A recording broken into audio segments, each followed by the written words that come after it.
Magandang araw po sa inyo, Sir Blair. Ganun na rin po sa inyong mga giliw na tagapakinig at taga-suporta sa inyong YouTube channel. Tawagin niyo na lamang po ako sa pangalan na Lucio. Ako po ay may asawa na at siya po ay si Luisa. Meron po kaming isang anak at ang palayaw niya ay Bentot. Ang kwento pong aking ibabahagi ay nangyari taong 1993. Panahong ako ay 45 pa lamang. Ang aking asawa noon ay edad 37 at ang aking anak ay edad 12. Hindi po namin makakalimutan ang bagay na nangyari nang kami ay naninirahan pa lamang sa isang baryo sa Mindanao. Dito po nasubok ang aming pamilya at baryo sa mga nilalang na halos ubusin na ang lahat ng bata na namumuhay lamang ng matiwasay sa aming baryo. At muli, ito po ang aming kwento. Mahal, nakahanda na mga dadalhin natin. Bentot anak, yung mga tubig at baon nating pagkain ha? Nakahanda na ba? Opo, Nay. Nakahanda na po lahat. Mabuti naman kung ganon. Bentot anak, nasan ba ang tatay mo? Nakahanda na ang lahat ng panlinis bakit hanggang ngayon? Wala pa rin siya. Nasa taas po, Nay. May kinakalikot po dun sa lumang kahon. Hay nako, yung mga kwintas na naman niyang inaatupag niya. Araw-araw na lang. Para namang mawawala sa kanyang mga yon pag di niya laging kinakalikot. Oh, narinig ko yun. Ano na naman ba yun, mahal? Parang ang init-init na laman yata ng ulo mo. Napakaaga pa lang Sino ba namang hindi mag-iinit ang ulo, Aber? Araw-araw na lang. Tuwing umaga, nandun ka sa taas. Halos itabi mo pa nga sa higaan ng mga anting-anting mo. Ano ka ba naman, mahal? Yun na naman ang nakita mo. Alam mo naman, di ba, na hindi pwedeng hindi madasalan ang mga anting-anting ko tuwing umaga. Aba, mawawala ng bisa ang mga yon. Alam mo naman yun, di ba? Oo na, Lucio. Kahit naman na anong sabihin ko sa'yo, ay may palusot ka pa rin. O siya. Sige na, dalhin mo na lang yung palat kalaykay at baka tanghaliin pa tayo sa paglilinis sa simbahan. Mahal naman, palagi na lang mainit ang ulo mo. Halika nga rito at yayakapin na lang kita. Alam ko nitong mga nakaraang araw pagod na pagod ka. Dahil sa sobrang pagod sa biyahe. Hay nako, Lucio ha. Tigilan mo ko at wala akong panahon sa lambing-lambing na yan. Oh, ano Bentot? Anong iningiti-ngiti mo dyan ha? Ang cute niyo po kasi tignan ni tatay, Nay Ano namang cute na sinasabi mo? Paano naman po kasi, Nay? Para kang mainit na tubig tapos si tatay naman po ay yelo. Pilit na pinapakalma ang init ng ulo niyo. Hay nako, manang-mana ka talaga sa tatay mo. Ay, sige na nga, mauuna na ako. Magsama na lang kayong dalawa dyan. Nagtinginan at nagngitian na lamang kami ng aking anak. At mabilis nang binitbit ang aming mga dadalhin. Sumunod kami kagad sa aking asawa na napakabilis maglakad. Papunta kami noon sa isang simbahan na inabandona sa baryong aming nalipatan. Parang wala kasing diwa ang aming baryo dahil nagmumukhang nakakatakot ang simbahan. Kaya naman, napagdesisyonan na lang naming mag-anak na mag-volunteer sa paglilinis. Hindi kami magpapabayad, basta na lamang namin yung lilinisin at hindi kami manghihingi ng anumang kapalit. Ano ba naman kayong dalawa? Para kayo naglalakad sa maliwanag na buwan at napakatagal ninyong makarating. Nay, kalma ka lang. Ikaw naman po kasi. Para ka pong paan ng dinosaur. Ang laki-laki po ng mga kabang nyo Ang liit-liit ko lang po kaya hindi ko po kayang makasabay. Oo nga naman, mahal. Siyempre hihintayin ko si Bentot. Nahuhuli siya May bit-bit pa siyang tubig. Hay nako, ewan ko sa inyo mag-ama. Dalian nyo na lamang dyan. Mag-uumpisa na tayo sa loob ng simbahan. Sinilip ko kanina. Parang pinabayaan na talaga. Ay, Diyos ko. Ano bang klaseng mga taong nakatira dito? At hindi nila pinapahalagahan ang tirahan ng Panginoong Diyos. Wala tayong magagawa. May mga tao talagang ganyan. Parang hindi talaga mahilig magsimba ang mga tao dito. Kaya naman, pinabayaan na talaga nila. Grabe nga, Nay, Tay. Halos mga damong gumagapang na lang po ang halos makikita nyo sa harap ng simbahan. Hindi kaya marami nang nakatirang ahas dyan? Wala naman siguro, anak. Halos yung simbahan lang naman ang marumi dito. Pero yung paligid, parang nawawalisan pa naman. O siya. Tama na daldal. Mag-umpisa na tayo. Ikaw anak, sumama ka sa akin. Doon tayo sa loob mag-uumpisa. At ang tatay mo na, ang bahala dyan sa labas. Sige po, Nay. Mala, si Bentot baka mamaya makadali na makamandag na sa loob yan. Mag-iingat kayo. Tinignan na lamang ako ng asawa ko. Alam ko naman na may tampo pa rin siya sa akin dahil alam niya na tinalikuran ko na ang pagiging antingero ko tulad ng napagkasunduan namin nung kami ay kinasal. Ganun rin siya dahil galing siya sa pamilya ng mga albularyo. At tunay ngang tinalikuran niya na ito. Ngunit ako ay hindi pa rin. May bagay kasi sa loob ko na ayaw bitiwan ang aking kinalakihang gawain. Hindi ko alam, pero yun ang sinasabi ng aking puso. Na wag kong bibitiwan ang bagay na yun. Nag-umpisa na ako sa aking mga gagawin sa labas ng simbahan. Inuna ko ang mga damong gumagapang na umakyat na sa pader. Ngunit napansin ko ang mga taong dadaan na tumitingin sa akin na masama, na para bang hindi nila gusto ang aming ginagawa, hanggang sa may isang matandang lalaki ang lumapit at bigla na lamang akong pinalo ng kanyang tungkod. Aray ko! Sandali lang ho. May nagawa po ba ako sa inyo? Anong ginawa mo? Alam mo ba na malas yan? Ho? Ano bang malas? Dahil sa oras na luminis muli ang simbahang yan, may mga kakaibang aswang na naman ang sasalakay at kukuha ng mga bata. Hindi nyo alam ang mga ginagawa ninyo. Kung ayaw nyong pagtabuyan ng mga tao dito, tigilan nyo ang ginagawa ninyo. Aba, sandali lang po, Tatang. Paano po magiging malas ang linisin ng bahay ng Diyos? At ano po bang nilalang? Hindi na yan bahay ng Diyos. Demonyo na ang naninirahan sa simbahang yan. Mula nang mawala ang ilang bata sa baryong ito, ay tinigilan na namin ang pagpapaalaga sa simbahan na yan. Dahil demonyo na ang nagmamay-ari ng simbahang yan. Kaya itigil nyo ng ginagawa nyo. Hindi lamang kayo manganganib kapag nilinis nyo yan, kundi ang buong baryo. Ano ho ba sinasabi nyo? Kailan pa po naging bahay ng demonyo ang simbahan? Kaya nga po namin ginagawa to para matuto tayong makipag-usap sa Diyos at manampalataya pag sakaling luminis na ang simbahang ito. Makikita nyo ang pagkakamaling ginawa ninyo. Makikita nyo! Mahal, ano ba nangyayari? May problema ba? Wala naman, mahal. Di ko kasi maintindihan ang mga pinagsasasabi nito ni Tatang eh. May pamilya ka pala. Pag-isipan mo mabuti, amang. May anak kayo at may asawa ka. Kapag pinagpatuloy niyo ang paglilinis ng simbahang ito, siguradong wala nang mabubuhay na bata sa baryong ito. Huwag naman ho kayong magsalita ng ganyan, Tatang. Dahil may batang nakakarinig. Matatakot po ang anak ko sa mga sinasabi niyo eh. Hindi ko kayo tinatakot dahil nagsasabi lamang ako ng totoo. Sinasabi ko lang ang bagay na pwedeng mangyari kung hindi kayo makikinig sa aking mga sinasabi. Mawalang galang na nga ho, Tatang. Wala pong masama kung lilinisin namin ito. At saka kung sinasabi niyo po na kapag nilinisan namin ang bahay ng Panginoon ay magkakaroon ng dilubyo, aba, nagkakamali ho kayo. Mahal. Sandali lang, Lucio. Kasi Tatang, alam niyo ho bang kabastusan ang ginagawa ninyo? Hinayaan niyo po mga taga dito ang nag-iisang simbahan na ito. Saan po kayo nagdarasal sa bahay? Saan niyo kinakausap ang nasa itaas? Sa mga bahay din? Mali yata ang tanong ko. Nagagawa niyo po ba siyang pasalamatan? At humingi ng tawad sa mga kasalanan na ginagawa ninyo? Baka hindi niyo na rin po ginagawa yan. Dahil pinabayaan niyo na ang simbahan niyo.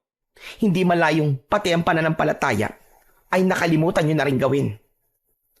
Hindi niyo alam ang mga ginagawa ninyo at sinasabi. Dahil wala namang Diyos. Dahil kung may Diyos na sinasabi mo, ay hindi niya hahayaang mangyari sa amin ang nangyari noon. Hindi niya sana hinayaang mawalay sa amin ang aming mga anak. Kaya sa oras na matapos at malinis niyo yan, at nagbalik ang kampo ng kadiliman, sisiguraduhin namin sa inyo na kayo ang pagbibintangan namin. Nagulat na lang ako dahil masyadong nagagalit ang matandang lalaki na yon sa aming mga ginagawa. Matapos niyang magsalita, ay ipinalo pa niya sa lupa ang tungkod na kanyang hawak. Kaya nang makaalis ang matandang yon, ay humarap ako sa asawa ko. Luisa, bakit mo naman ginawa ang bagay na yon? Ang alin ba? Ang ipagtanggol ang katotohanan? Masyado naman kasing mainitin ang ulo mo eh. Hindi ba pwedeng kausapin mo na lang siya ng mahinahon? Hindi yung dinadaan mo sa init ng ulo. Maayos ko naman siya kinausap, Lucio. Alam mo naman ang pamamaraan ko ng pagsasalita, hindi ba? At kung paano ako tumingin. Ewan ko sa'yo, mahal. Nay, Tay, ano po yung sinasabi ng matanda? Wala yun, anak. Tara na. Bumalik na tayo sa paglilinis sa loob. Halika na. Hindi ako nakaramdam ng masama dahil sa paglilinis namin ng simbahan. Nakaramdam ako ng kaba dahil sa mga halimaw na sinasabi ng matanda at tungkol sa mga batang nawala noon at nawalay sa kanila. Hindi na ako makabalik sa sarili ko. Habang nag-aalis kasi ako ng mga damo sa paligid ng simbahan, ay di ko maiwasang mapaisip. Lucio, mahal. Tama na muna yan. Dito na tayo sa gilid ng simbahan. May lamesa at mga upuan doon. Kumain na muna tayo. Sige, mahal. Susunod ako. Si Bentot ba nasaan? Nauna na doon. Wawalisin niya raw at pupunasan ng mga upuang bato at lamesa. Sumunod ka na lang sa akin, ha? Sige, mahal. Susunod na ako. Binitiwan ko ang itak na aking hawak. Nagpagpag ako ng kamay at mabilis na sumunod sa aking asawa. Pagdating doon, naabutan ko ang anak ko at ang asawa ko na inihahanda na ang aming mga kakainin. Aba, masarap yata ang niluto ng mahal ko ngayon, Aba, oo naman, Tay. Si nanay pa ba? Alam mo naman, magaling magluto si nanay, di ba? Tapos, paborito pa natin. Kalderetang itlog ng pugo. Ayan ka na naman, Bentot, ha? Tanghaling-tanghali eh. Pambobola mo na naman ang pinapairal mo. Manang-mana ka talaga sa tatay mo, hay. Parehong-pareho kayo. Aba, nananahimik ako rito. Ako na naman ang nakita mo. Ay, oo naman. Hindi ba't sa mga pambobola mo rin noon? Kaya mo ako napaibig? Naku, mahal. Kung ang tinutukoy mo yung dati, lahat ng yun ay totoo. Walang halong pambobola doon. Totoo naman kasi na kakaiba ang angkin mong kagandahan. Hay sos, Lucio. Kumain ka na lang dyan at gutom lang yan. Si nanay talaga, ayaw pa kasing maniwala. Totoo naman po kasing ang ganda-ganda nyo eh. Kahit may pagkamasungit po kayo. Ikaw rin, Bentot. Gutom na at pagod lang din yan. Kumain ka na lang din dyan. Masyado niyong pinaiiral yung tinatago niyong kalupitan sa pambobola. Hay nako, makakain na nga lang. Hindi naman maitatanggi na maganda naman talaga ang aking asawa. Masungit nga lang. Makikita ko naman na kahit itinatanggi niya yon, ay ngumiti lang siya sa tuwing sinasabi ko ang bagay na yon. Matapos naming kumain at makapagpahinga, ay napagpasyahan naming magkakasama na lang kaming maglinis sa loob ng simbahan para mas mapabilis kami. Tay, tignan nyo. May mga sinunog po na Biblia dito. Aba, oo nga no. Bakit naman nila gagawin ang bagay na to? Masyado naman yata nilang binabasto sa mga salita ng Diyos. Nakita ko na rin yan kanina. Kaya di mo ko masisisi. Bakit gano'n na lang ang sinabi ko sa matandang yon? Ewan ko ba? Unang tingin ko pa lang sa matandang yun eh. Napakainit na kagad ng dugo ko sa kanya. Ay nako, tama ka.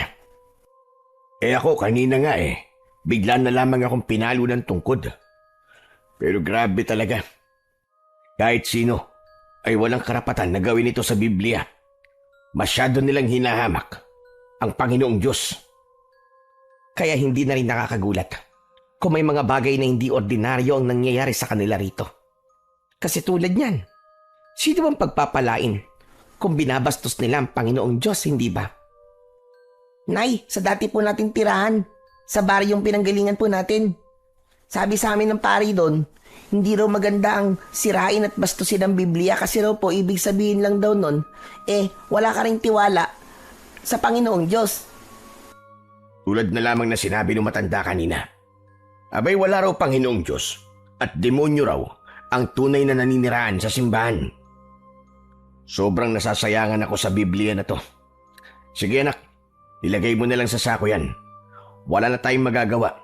Wala na mapapakinabangan sa mga yan. Sunog na ang lahat ng pahina. Alam niyo tay, nangihinayang po ako.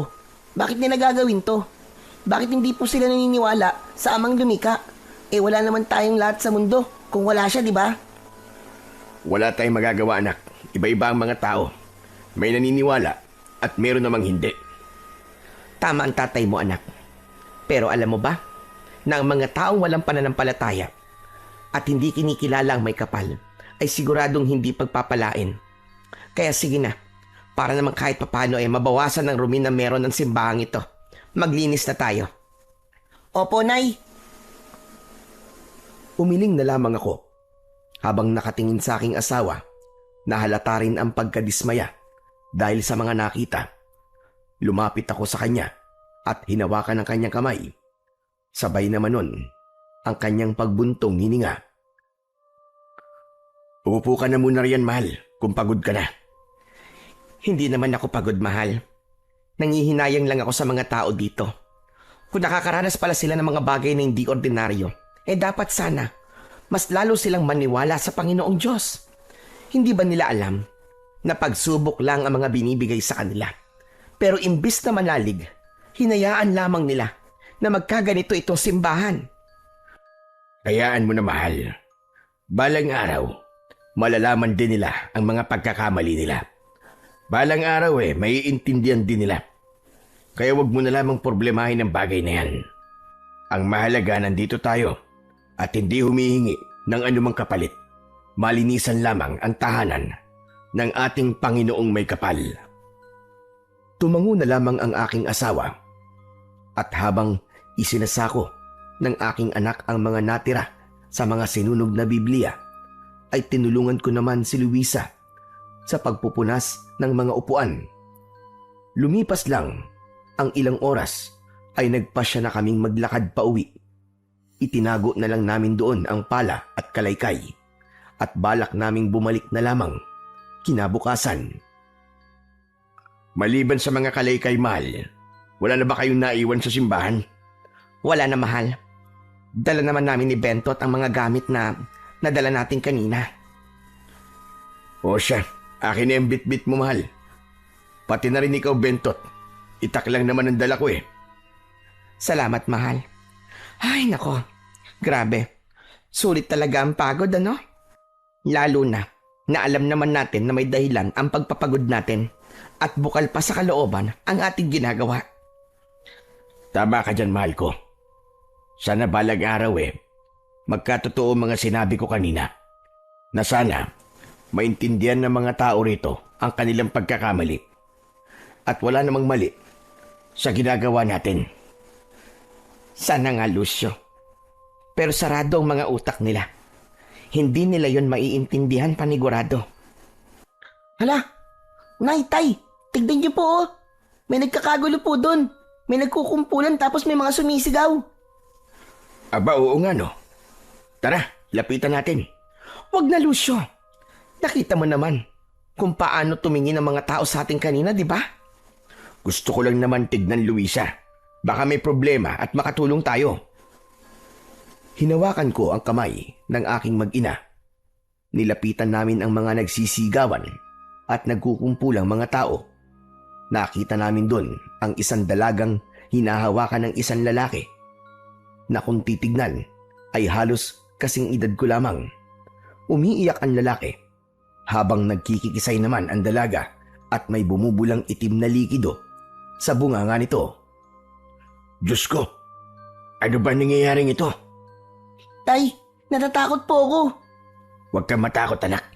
Halika dito sa tabi ko. Lucio, anong gagawin mo? Hindi ko pinansin ang tanong na yun ng aking asawa. Sa halip ay nilapitan ko ang lalaking may hawak sa dalaga. Brad, mawalang galang na. Ano ba nangyayari sa kanya? Hindi ko alam eh. Bigla na lamang siya nagkaganyan. Nung una, agad naman siya naging maayos pero ngayon ay hindi. Buwan ko siya kanina. Nanggaling kami sa labas ng baryo. Dinala ko siya sa ospital. Hindi kami tinanggap dahil mukha raw kaming walang pambayad. Hindi ko na alam ang gagawin ko sa anak ko. Diyos ko, hindi maganda to. Mukhang masamang elemento gumawa nito sa kanya. Sumama kayo sa bahay. Albularya ang asawa ko. Baka may maitutulong kami. Pakiusap, tulungan niyo kami. Kahit anong kapalit gagawin ko para lang maging maayos ang anak ko. Sige, magmadali kayo. Paraanin niyo siya. Kailangan maagapan kagad ang nangyari sa bata. Anak, mauna ka. Ituro mo sa kanya ang direksyon ng bahay.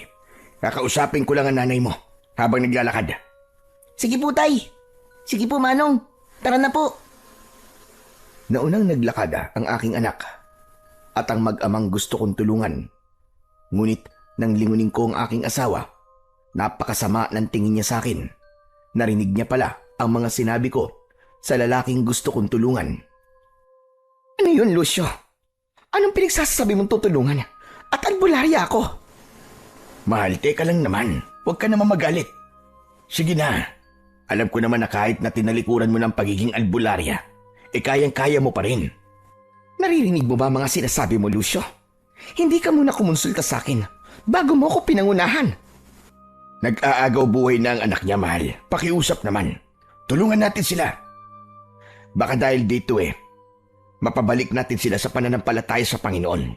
Baka dito natin maumpisan na pabalikin sila sa kalooban ng Diyos. Alam mo ikaw, hindi ka talaga marunong tumupad sa mga pangako mo. Nung ikinasal tayo, nangako ka sa akin, natatalikuran na natin ang mga dati nating buhay. Pero ano nangyayari ngayon? Pasensya ka na kung ganun, mahal. Alam mo naman na hindi ko talaga kaya. Pumayag lang ako noon kasi mahal na mahal kita. Ayokong dahil sa pagiging antingero ko, maghiwalay tayo. Mahal mo nga ako, pero dapat matuto ka rin tumupad sa mga pangako. Bahala ka na nga sa buhay mo. Hindi ko gigisingin ang pagiging albularya ko dahil matagal ko nang tinalikuran ang bagay na yon. Mahal naman. Pakiusap naman Ito na yung chance natin na makita ng mga tao na may himala at may Diyos. Makinig ka sa akin, mahal. Ito na yung chance natin para maparating natin sa kanila na kailangan natin ng pananampalataya sa buhay. Yung pagiging albularya mo ang magiging tulay natin para magbalik loob sila sa may kapal. Pakiusap naman, mahal. Kahit ito lang. Hindi ako tinignan ng asawa ko. Sa halip ay nagmadali siyang naglakad. Alam ko naman sa sarili ko na gusto niya talaga ng normal na buhay. Ngunit dahil hindi ko kayang makakita ng mga taong nahihirapan, ay hindi ko magawang talikuran ang aking katungkulan bilang isang antingero. Sumunod ako sa aking asawa at alam ko na hindi ko siya mapipilit. Kaya naman, nag-alala ko sa anak ng lalaking gusto kong matulungan. Nang makarating kami sa bahay, nadatnan namin doon ang lalaki katabi ang anak niyang dalaga na hindi pa rin tumitigil sa pagkikisay. Ngunit nalampasan lamang sila ng aking asawa at umakyat sa aming tulugan. Anong gagawin natin? Pakiusap. Tulungan niyo ang anak ko. Huwag kang mag-alala. Tutulungan namin ang anak mo. Diyan ka lang at kakausapin ko lang ang asawa ko. Diyos ko, ngayon pa lang ay nagpapasalamat na ako sa inyo. Tinanguan ko lamang ang lalaking nasa aking harapan. Tatayo pa lang sana ako, pero bumalik na ang asawa ko galing sa itaas. Suot niya ang kanyang mga kwintas at dala rin niya ang mga gamit niya sa pagiging albularya. Oh, mahal. Oo na, Lucio. Pero gagawin ko to dahil sa isang bagay na gusto kong maibalik sa baryong ito. Ngumiti ako at tumingin sa lalaking nasa aming harapan. habang naluluwa siyang nakatingin sa aking asawa. Hindi ba't sinabi mo sa asawa ko na kahit na ano ay gagawin mo para mapagaling ang anak mo? Oo, kahit ano pakiusap lang tulungan niyo ako. Ang anak ko na lamang ang meron ako. Kung ganon, ipapangako mo ba na magbabalik loob ka sa Panginoong Diyos? Alam kong mali na pilitin ka, pero gagawin ko ito dahil may paniniwala ako. At hindi ako magkakaroon ng kakayang maging albularya kung hindi dahil sa Kanya. Oo, sige. Pagkatapos nito, pinapangako ko na magpapasalamat ako sa Kanya. Ibibigay ko muli ang aking sarili sa Kanya at mananampalataya akong muli sa Kanya. Kung ganon, iwan niyo muna kami. Kailangan kami lamang ang nandito at walang ibang taong nakakakita ng aking gagawin upang maging mas mabisa ang panggagamot ko sa Kanya. Magtiwala ka sa asawa ko at magdasal.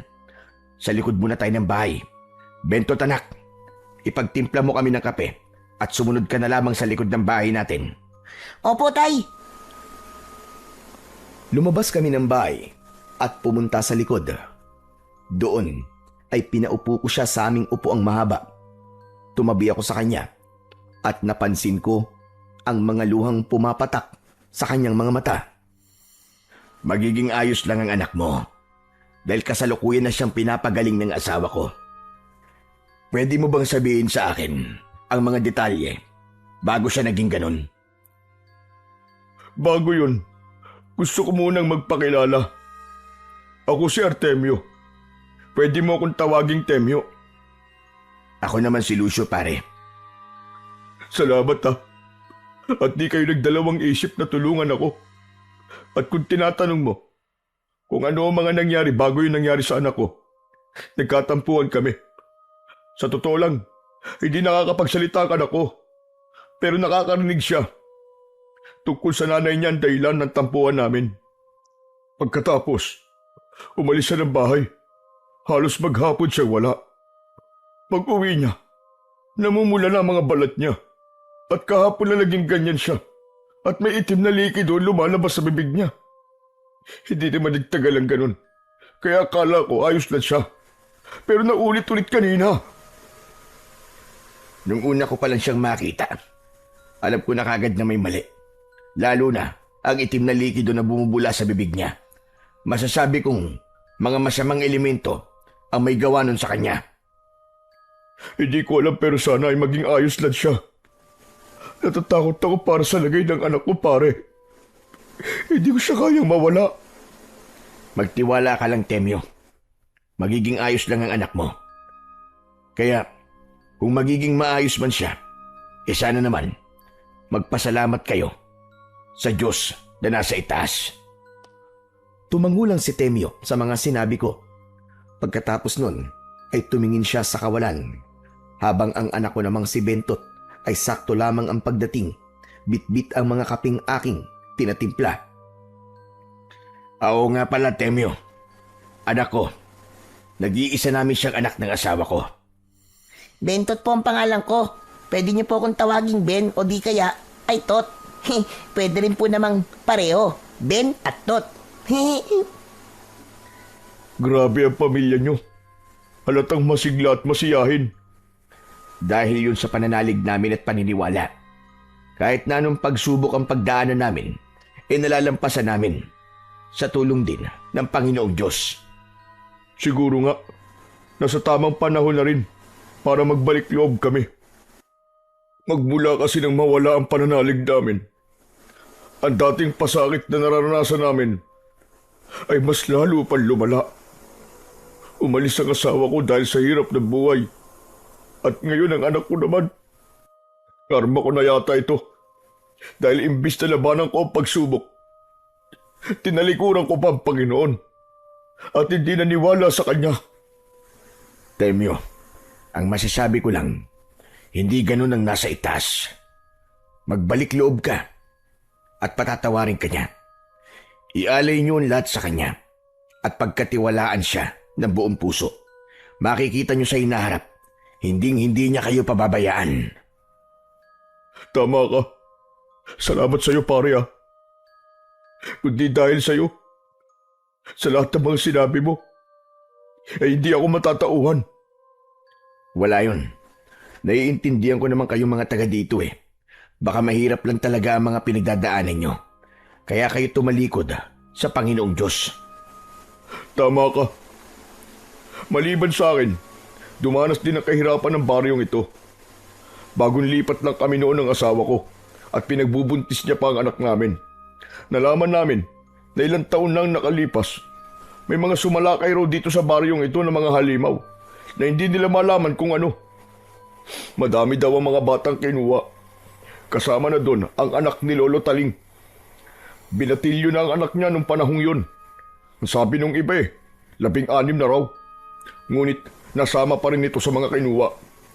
Magmula daw ng araw na yun, kinumbinsi niya ang lahat na walang Diyos. Dahil kung may Diyos daw, ay hindi sila nito pababayaan. Pero malalim pa noon ang pananalig namin. Ngunit nang mag-umpisa na ang kamalasan sa ani at halos wala na kami makain kahit nagtatrabaho naman ako, wala pa rin nangyayari. Kaya naman, napasama na kami sa mga taong walang paniniwala at tumalikod sa Panginoon. Yung bang Lolo Taling na sinasabi mo yung matandang may hawak na tungkod na may malaking peklat sa muka. Tama ka, siya nga yun. Kaya pala ganun na lamang ang galit niya nang makita kaming nililinis namin ang simbahan. Ayaw niya sa mga tao may paniniwala sa Panginoon dahil para sa kanya ay malas sa mga taong ganun. Nagkakamali siya, Temyo. Dahil ang paniniwala sa Diyos ang siyang pinakaimportante sa lahat. Kasalukuyan pa lamang ng aming mainit na pag-uusap nang biglang narinig namin ang pagtawag ng aking asawa. Tinignan ko si Temyo at mabilis na bumalik sa loob kasama siya. Nakita namin doon ang anak niyang nakaupo na at normal na ang lahat. Diyos ko, anak ko! Salamat naman! Ayos ka na, anak! Hindi ko alam kung paano kayo pasasalamatan. Pero bilang kapalit, nangangako ako na buong pusong magbabalik loob kami sa Panginoon. Diyos ko, maraming salamat po, Panginoon. Pinanood lang namin si Temyo na sobrang saya nang makita ang kanyang anak na maayos na ang kalagayan. Lumipas pa ang ilang sandali, nagpaalam na siya kasama ang kanyang anak. Matapos nun ay sinundan ko ang aking asawa na paakyat ng muli sa aming tulugan. Mahal, maraming salamat ha. Dahil ginawa mo ang bagay na yun. Ay nako, ano pa nga bang magagawa ko? Pero sana, dito na nga mag-umpisa ang lahat. Sigurado yun, mahal. Nakita niya ang isang himala, mahal ko. Dahil kung ako ang tatanungin, kung wala ka bilang albularya, sigurado kong wala ng pag-asang maisalba ang dalagang yon. Ama ka, dahil isang napakalakas na itim na lamang lupa ang gustong makuha ang buhay ng dalagang yon. Nahirapan din ako, pero naalis ko pa rin. Napakaraming kababalaghan sa baryong ito, mahal. May bagay pa akong nalaman. May mga halimaw din daw na sumalakay dito dati.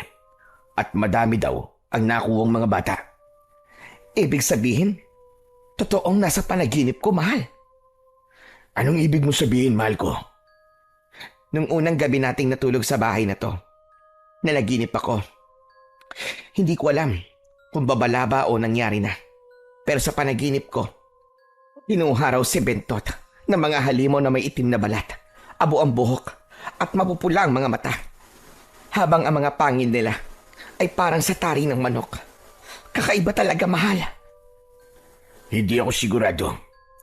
Pero bilang isang antingero, nung kabataan ko, kasama ko pa ang pamilya ko, marami kaming mga nakasagupang mga nilalang na dilim. Pero sa palagay ko, mahal, aswang ang tinutukoy mo. Sana naman ay mali ang nasa isip ko. Hindi ko kayang mawala ang kaisa-isa nating anak, mahal ko. Hindi mangyayari yun, Luisa, mahal. Dahil habang nandito ako, kasama ang panalangin, ay hindi ko kayo pababayaan ni Bentot. Po, Tay? Ano po yun? Ay, naku anak. nakikinig ka na naman sa usapan namin ng nanay mo, ano? Sorry po, Tay. Di ko lang po mapigilang makinig. Tapos, narinig ko po ang pangalan ko. Akala ko po tinawag niyo po ako eh. Sos, nagpapalusot ka pa. Ang sabihin mo, makinig ka talagang makinig sa usapan namin ng tatay mo. Halika nga rito, anak. At gusto ko lang kayong yakapin ng nanay mo. Lumapit ang anak ko sa amin ng kanyang nanay. Niyakap ko sila pareho ng napakaigpit. Matapos doon, ay tinulungan namin si Luisa na mag-asikaso ng aming makakain. At nang matapos ay sabay-sabay kaming kumain mag-anak. Mabilis naming ginawa ang lahat ng mga dapat gawin bago matulog. Mabilis naman na lumipas ang gabing yun sa amin. Tulad ng mga dumaan na araw, ay inilayan ko muna muli ng dasal ang aking mga anting-anting at kasama ko ulit ang aking mag-ina na bumalik sa simbahan na aming lilinisin. Teka, bakit ganito? Di ba nilinisan na natin ang loob ng simbahan? Bakit may mga kalat-kalat na namang mga tuyong dahon? Tsaka, Nay, para pong sinadya oh. Kung sino man ang gumawa nito, ay siguradong ayaw niyang malinisan ang simbahan. Pero hindi tayo papatalo. Ngayong araw, ay tatapusin natin ang paglilinis ng simbahan. Tama. Kung kailangan nating magbantay sa gabing ito, ay gagawin natin para malaman natin kung sino ang gumagawa nito. Kasama niyo kami. Tutulong kami ng anak ko. Aba pare, nandiyan ka pala. Magandang umaga sa inyo ng anak mo. Magandang umaga din, pare. Bago ko makalimutan, ang pangalan ng aking anak ay Sandra. Kinagagalak ka naming makilala, Sandra. Ganon din po ako, Ate Sandra. Pasensya na kayo kung iti lang ang maitutugon ng anak ko. Tulad ng sinabi ko sa iyo kahapon, pre, hindi naman nakakapagsalita ang anak ko eh. Ayos lang yun, pare. Naiintindihan namin. O ano, mag-umpisa na tayo. Hindi na naging mabigat sa amin ang araw na yon dahil sinamahan kami nila paring Temyo sa paglilinis ng simbahan. Hanggang sa umabot kami ng hapon at ang lilinisin na lang namin ay ang labas nito. Hanggang sa napagdesisyonan ng asawa ko na kukuha na lamang siya ng gamit sa aming bahay at sa gilid na lamang ng simbahan kami magluluto at kakain para mabantayan namin kung sino man ang taong sinasadyang lagyan ng dumi ang aming nililinis. O mahal, magpapasama na lang ako dito sa dalaga ni Temyo at sa anak natin. Kukuha lang kami ng bigas at mauulam at mapaglulutuan na din. Dito na lang tayo magpalipas ng gabi. Sige mahal. Pare, pwede ba yun? Gustong isama ng asawa ko ang anak mo. Tsaka, sama-sama na lang daw tayo dito. Total naman eh. Sabi mo, sasamahan nyo kami sa paglilinis, di ba? Naku, walang problema yung pare. Sandra anak, samahan mo muna ang Tia Luisa mo. Tumango naman ang anak ni Artemio. Naiwan kaming dalawa. Padilim na ng mga sandaling yun. Kampante naman ako dahil kasama naman ng mga bata ang aking asawa.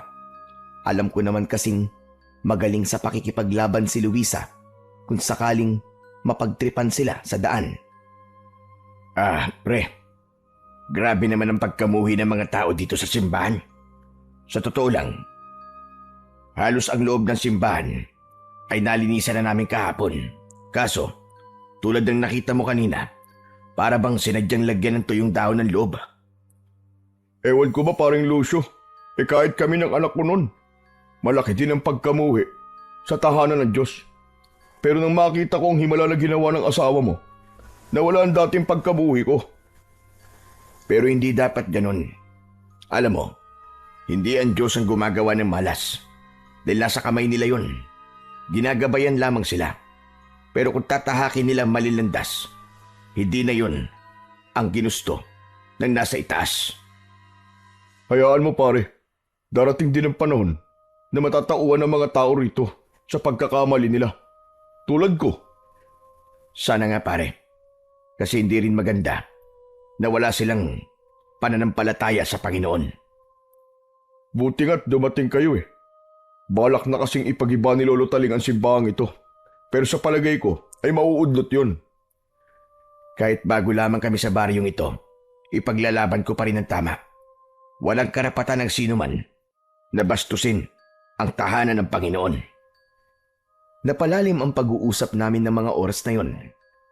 Hanggang ang matanda kahapong nakausap ko ay nakita namin sa harap ng simbahan at napakasama ng tingin niya sa amin.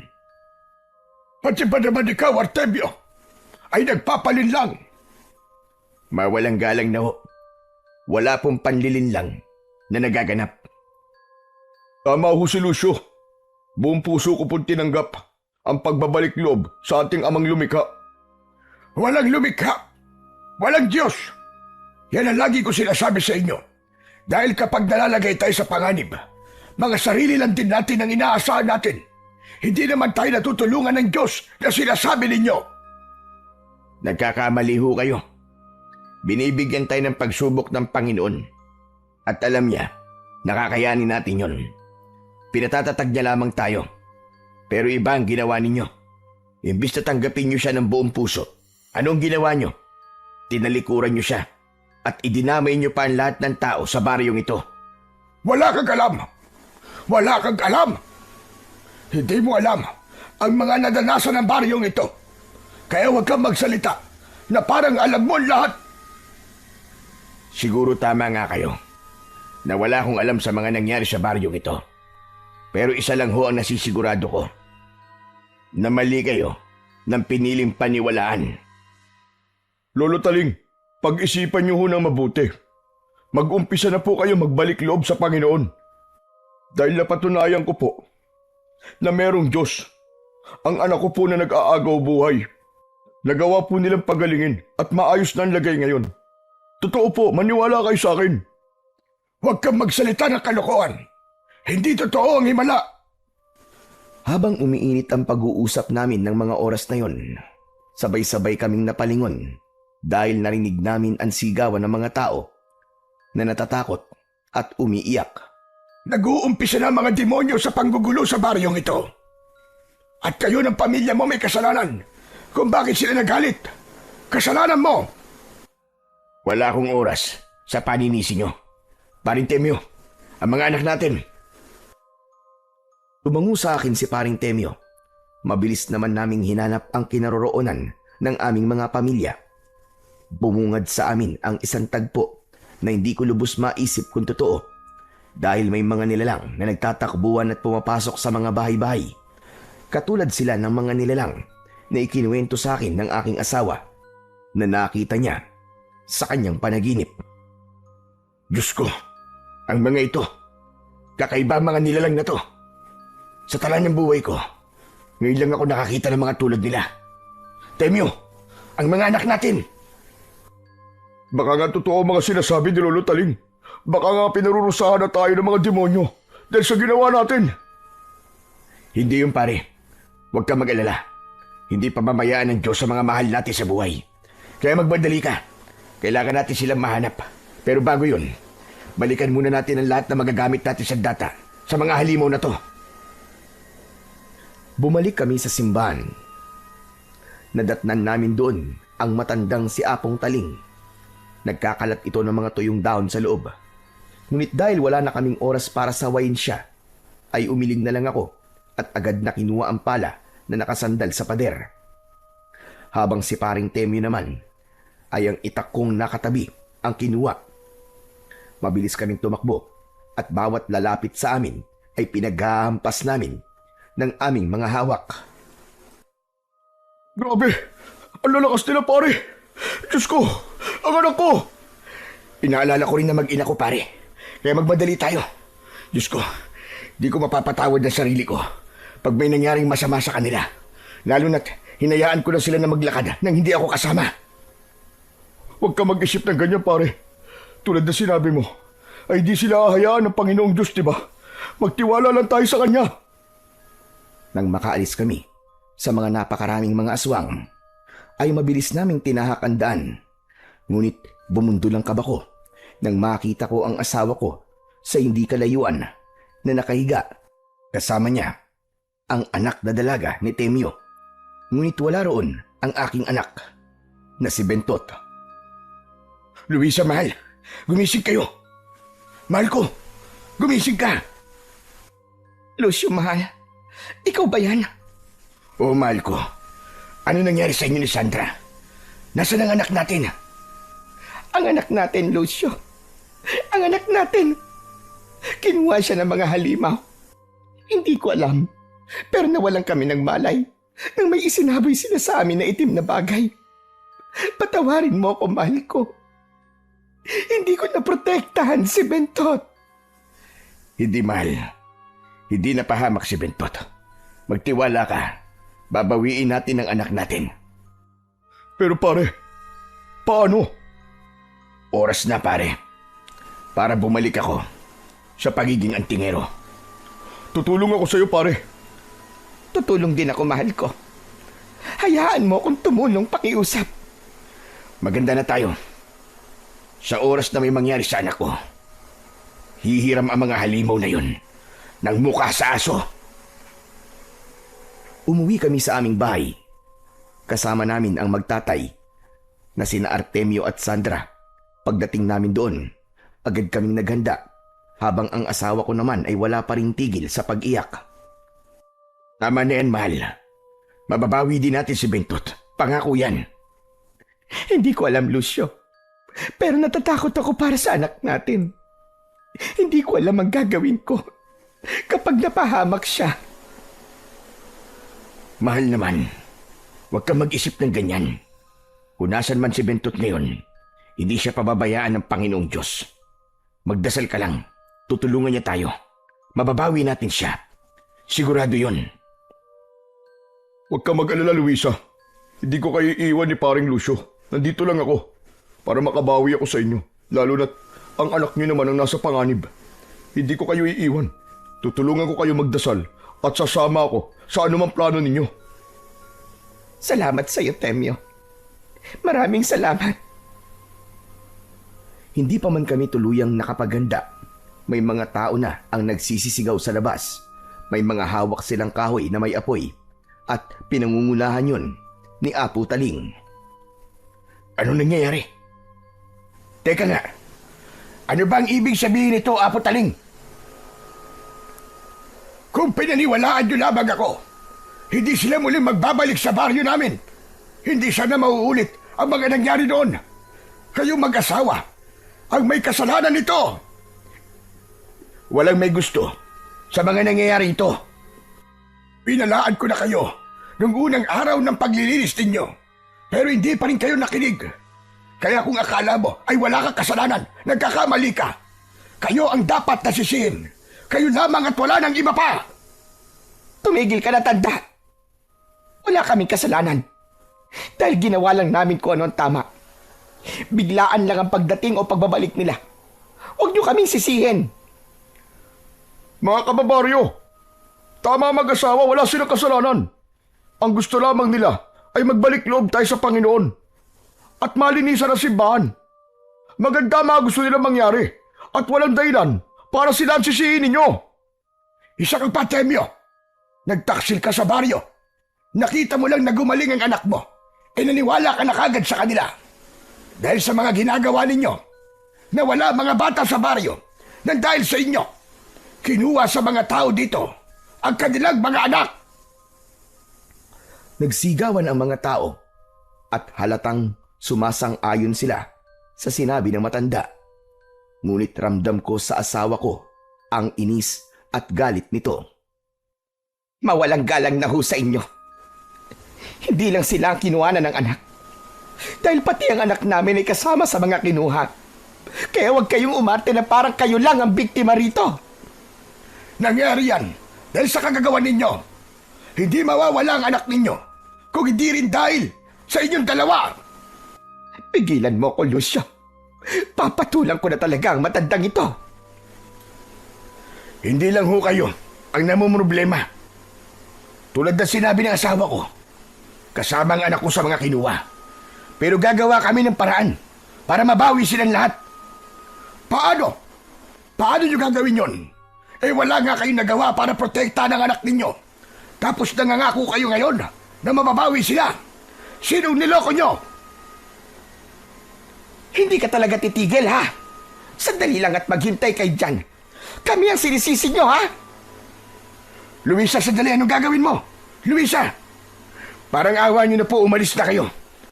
Tulad naman ng sinabi ko, kahit di nyo ako pagkatiwalaan, ay sisiguraduhin ko pong hindi ako titigil hanggat hindi na babawi ang mga bata. Umalis na kayo, pakiusap. Hindi kami aalis dito. Sige, sunugin ang bahay nila. Nalintikan na. Akma pa lamang, nasusunugin ng mga tao ang aming bahay. Agad na bumalik ang asawa ko. Bit-bit ang 2 timba. Tama ho kayo nang narinig. Dahil kahit siya lamang, ay kaya niyang magbuhat ng 2 malalaking timba na may lamang tubig. Mahal, kung ano man ang gagawin mo, ay huwag mo nang ituloy. Bitiwan mo ako, Lucio. Kung ayaw mong pati ikaw ay malintikan. Hay kayo! Sige, subukan ninyong sunugin ang bahay namin. Sisiguraduhin kong lalabas ang pagiging salbahe ko. Sige, ipakita niyo ang tunay ninyong ugali na kahit makadiyos kayo, kung titignan, ay masasama ang mga ugali ninyo. Mabait po akong tao. Mabait ako sa mga taong nagpapakita sa akin ng kabutihan. Pero pag ang kaharap ko ay demonyo pa sa demonyo, hindi ako nagdadalawang isip na ilabas ang isa kong ugali. Hindi kayo makaintindi ng salitang gagawin ng lahat. Mabawi lang sila. Sige, etong sa inyo!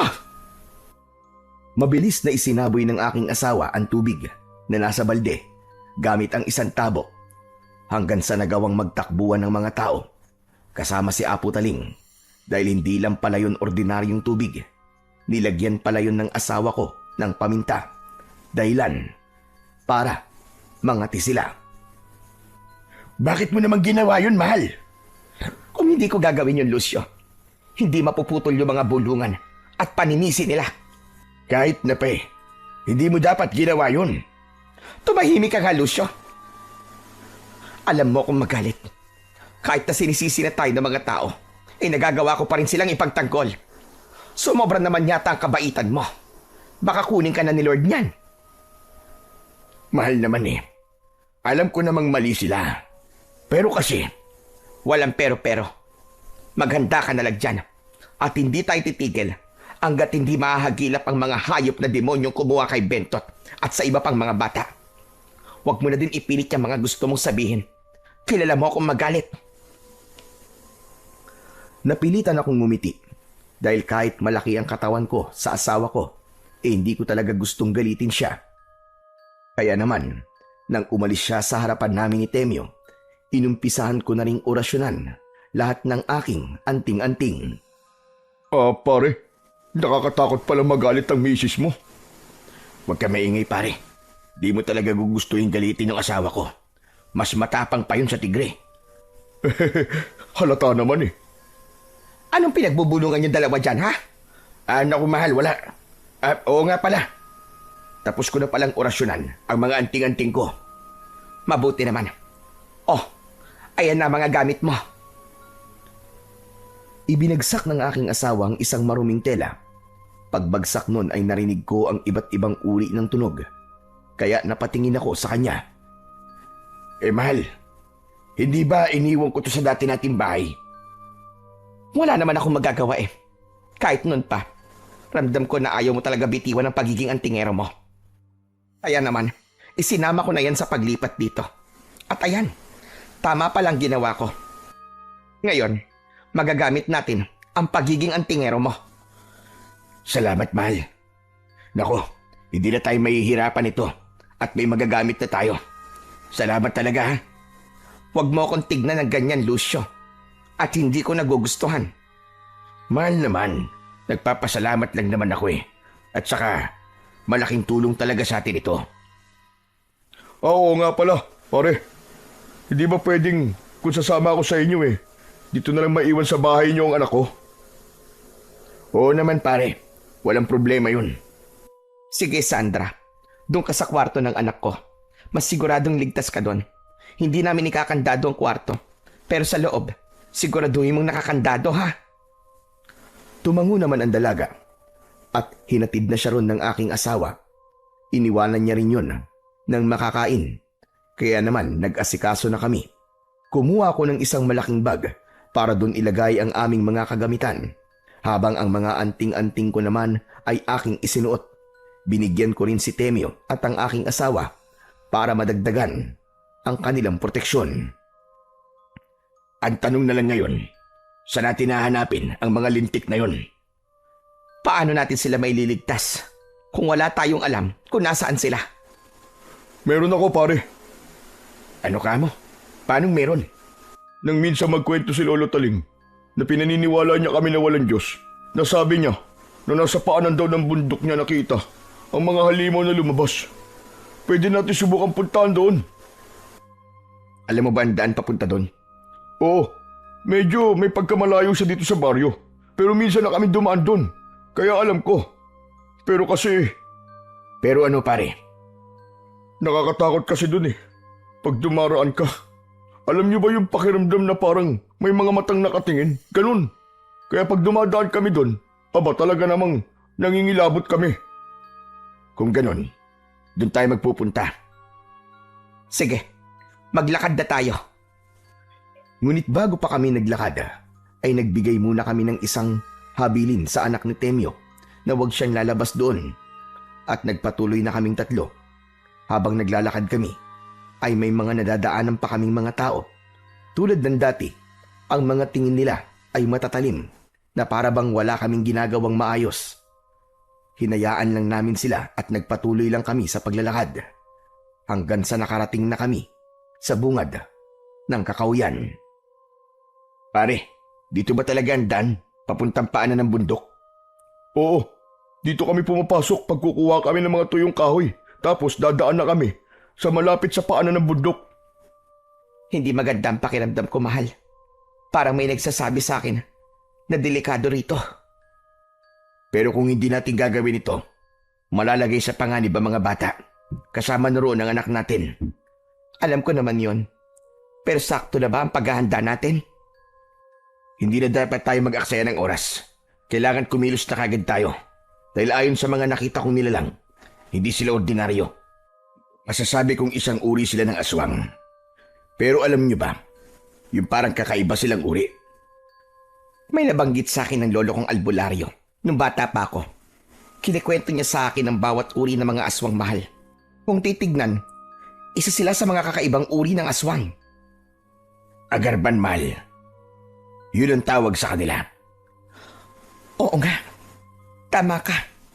Sila mga uri ng aswang na nanggaling sa dugo ng mga agaras at sinaunang gabunan. Teka, aswang? Hindi naman sila totoo? Nagkakamali ka, pare. Sa tagal ko naging antingero, iba't ibang uri na ng aswang. Ang mga nakasalamuha ko, may tik-tik, wakwak, at marami pang iba.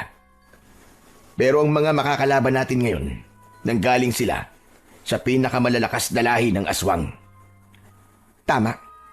Pasensya na kung naudlot ang paglalakad natin dahil sa kaduwagan ko. Tara na, maglakad na tayo uli. Grabe, parang natakot naman ako sa mga sinabi nyo. Mga aswang pala ang nilalang na umatake kanina. Pwede ka namang umatras, pare, kung natatakot ka. Kaya naman namin ng asawa ko, kahit kami lang dalawa. Naku, hindi pare. Takot lang ako pero wala naman ako sinabi na atras ako. Tara na pare. Naglakad na kaming muli. Pagpasok pa lamang naming tatlo sa kakauyan, ibang bigat na agad ang aming naramdaman. Lalo na ang aking asawa dahil siguro sa pagiging albularya niya at kaalaman niya. Luisa, mahal ko, ayos ka lang ba? Bakit parang kanina ka pa hawak ng hawak sa dibdib mo? Ayos lang ako, mahal. Huwag ka mag-alala sa akin. Sadyang mabigat lang talaga ang nararamdaman ko habang papalapit na tayo sa paanan ng bundok. Gusto mo bang magpahinga muna ulit tayo? Ayoko, Lucio. Natatakot ako habang tumatagal. Nalalagay sa panganib ang mga bata at ang anak natin. Huwag kang mag-isip ng ganyan, mahal. Huwag kang mag-alala. magiging maayos lang ang lahat. Tulad ng sinabi ko kanina, makukuha at mababawi natin si Bentot at ang iba pang mga bata. Natatakot lang talaga ako para sa kanya. Habang patuloy pa rin kami sa paglalakad, may mga kaluskos kaming narinig. At habang pabilis ng pabilis ang aming lakad, siya naman paglakas ng kaluskos. Kaya naman sinabihan ko na si paring Temyo at ang aking asawa na ihanda nila ang mga hawak nilang sandata dahil pakiramdam ko anumang oras ay may aatake sa amin. Diyos ko, gabayan niyo po kami, Panginoon. Bigyan niyo po kami ng lakas sa magiging laban namin. Huwag niyo po kaming pababayaan. Umaaligid lamang sila, pare. Maganda kayo. Pare, natatakot ako. Diyos ko, ano ba itong pinasok ko? Nakita kong napapapikit na si Temyo. Dala siguro ng takot. Masasabi ko na para na din kaming matalik na magkaibigan. Dahil kahit sandali pa lang kaming nagkakakilala, ay agad kaming nagkagaanan ng loob. Pambihira ka naman, pare, oh. Parang hindi ka lalaki sa ginagawa mo, ah. Mas nauna ka pang kumapit sa akin. Tignan mo nga ang asawa ko. Mas astig pang tignan sa'yo. Paano pare, natatakot talaga ako eh. Mas madami na sila nito kasi pupunta tayo sa lungga nila. Temyo, sinabi naman namin sa iyo kanina, kung gusto mong umatras ay pwede naman. Tapos ngayon, nagagaganyan ka. Pasensya na. Akala ko talaga kasing tapang ko na kayo eh. Alisin mo muna ang kamay mo, pare. Parang may aatake sa atin. Hindi ako makagalaw eh. Kung nakakapit ka sa akin na parang ikaw ang asawa ko. Ay, pasensya na pare, pasensya na. Hindi nga ako nagkamali dahil maya-maya lang ay may mga aswang na lumabas. Nagpaikot-ikot sila sa amin habang si Temi naman ay hindi ko maintindihan dahil kanina lang ay magkasama naming nilabanan ang mga aswang na nadaanan namin. Ngunit ngayon, daig pa niya ang babae. Ang malala pa, nawalan siya ng malay habang kami naman ay nag-uumpisa ng makipaglaban. Tignan mo tong taong to. Hindi mo maintindihan kung lalaki ba talaga o bakla. Diyos ko, bakit ngayon pa? Mag-focus ka lang sa mga kalaban natin, mahal. Kailangan natin tapusin itong mga halimaw na to para mabilis din tayo makadating sa paanan ng bundok. Sa palagay ko, natunugan nila ang pagdating natin. Kaya hinaharangan tayo ngayon. Sa palagay ko, tama ka, mahal. Umalis kayo sa dadaanan namin! Mga demonyo kayo! Umalis kayo! Umatay na kayo, mga aswang kayo! Huwag niyong harangan ang daraanan namin! Halos wala namang nagawa ang mga aswang sa aming mag-asawa dahil magaling din sa pakikipaglaban ang asawa ko. Nang matapos naming mapatumba ang iilang aswang, ay nagsitakbuhan na rin ang iba. Yun nga lang, ang isa pa naming problema ay ang kasama naming si Temyo na wala pa ring malay. Ay, Diyos ko naman! Hindi ko alam kung mahihirapan ba tayo sa pakikipaglaban o dyan sa kaibigan mong yan eh. Napakamatatakotin. Parang hindi lalaki. Hindi ko naman alam na ganyan siya. Kasi kanina naman, kasama ko siyang pumatay ng iilang aswang. Bakit ganyan siya ngayon? Magpapabigat lang siya sa atin kapag ganyan siya. Hintayin na lang natin siya magising. Hindi naman natin siya pwedeng iwan dito. Napatay nga natin ang mga aswang. Hindi naman natin alam kung may mga mababangis na hayop dito at baka malapa pa siya. Ay, ano pa nga bang magagawa ko? Mabuti pa, magpahinga na lang din muna tayo. Kahit sa umaga naman pwede natin puntahan ang lungga nila eh. Sana lang talaga. Madatnan pa nating buhay ang mga bata. Luisa, mahal, huwag ka kasing mag-isip ng kung ano-ano. Sigurado na ligtas sila. Hindi sila basta-basta papatayin ng mga aswang. Lalo na ang anak natin. Para namang ang lakas ng loob mo. Parang sigurado ka. Ngayon ko lang kasi naalala, mahal. Di ba? Nasa anak natin ang isa sa mga anting-anting ko. Kaya siguradong hindi siya basta-basta mapapatay. Nagawa nga siyang makuha, di ba? Natatakot ako na baka wala na pala tayo madadatnan. Mahal naman. Sinabi ko nga sa'yo huwag ka mag-isip ng ganyan. Ayos lang si Bentot. Ayos lang siya. Tama na yan. Magpahinga na lang muna tayo. Niyakap ko ang asawa ko. Naaawa rin kasi ako sa kanya dahil pagdating talaga sa anak namin ay natatakot siya dahil nag-iisa lang namin yung anak. Nagpahinga kami. Hinintay namin ang paggising ni Temyo. Nakatulog na lamang ang asawa ko sa aking balikat habang ako naman ay hindi makatulog dahil natatakot ako na baka anumang sandali ay balikan kami ng mga aswang na agarban. Aring Temyo? Aray! Aray ko, sakit ang likod ko! Paano hindi sasakit ang likod mo? Ang tagal mo nang nakahiga sa lupa. Ano ba nangyari? Teka, yung mga halimaw, nasa sila? Magtatanong ka pa. Kaya kita mo naman siguro. Napabagsak na namin silang lahat. Diyos ko, salamat naman kung ganun. Ang mabuti pa pare, umuwi ka na lang. Hindi mo naman yata talaga kayang makipaglaban eh. Nasa gitna kasi tayo ng laban. Bigla ka na lang na imatay. Pasensya na pare. Pero sige, babalik na lang ako sa baryo. Tapos, itutuloy na lang namin ng anak ko ang naudlot natin paglilinis sa simbahan. Mabuti pa nga pare. At pakisabi na rin sa mga tao na huwag silang mag-alala. Dahil nasisiguro ko na iuuwi namin ng asawa ko ang mga anak nila. Sige pare, pasensya na ulit ah. Maglalakad na ako. Sige pare, mabuti pa nga. Baka mamaya magising itong asawa ko at maabutan ka niya. Nako, dadakdakan ka nito. Mabuti pa nga talaga, aalis na ako. Nakakatakot ang asawa mo eh. Naglakad ng palayo si Temyo at maya-maya lang, nagising na ang asawa ko. Nagtaka naman siya kung bakit wala na si Temyo, pero sinabi ko na lang na pinauwi ko na. Hindi naman tinugunan ng asawa ko yun. Hindi na rin kami nag-aksaya pa ng oras at agad na kaming naglakad. Hanggang sa pareho na kaming nagutom ng asawa ko. Pero ang meron lang kami ay tubig. Kaya naman, tiniis na lang namin ang tubig upang pansamantalang mawala ang gutom na aming nararamdaman. Kanina pa tayo naglalakad, mahal. Pero hanggang ngayon ay hindi pa rin tayo nakakarating sa paanan ng bundok. Malilintikan talaga sa akin ng mga aswang na yon. Kapag may ginawa o kapag sinaktan nila ang nag-iisa kong anak, makikita nila ang galit ng isang ina. Huminahon ka lang, mahal. Masyado ka namang mainit eh. Kalma lang. Sino ba naman kasi ang mapapakalma kung ganitong halos mamatay na ako sa kaba? Kaya nga di ba sabi ko sa'yo, kumalma ka lang. Magiging maayos lang ang lahat. Pero teka, mahal, naamoy mo ba yun? Ang alin? Ang lansa. Ang baho. Umaalingasaw. Parang nabubulok na laman.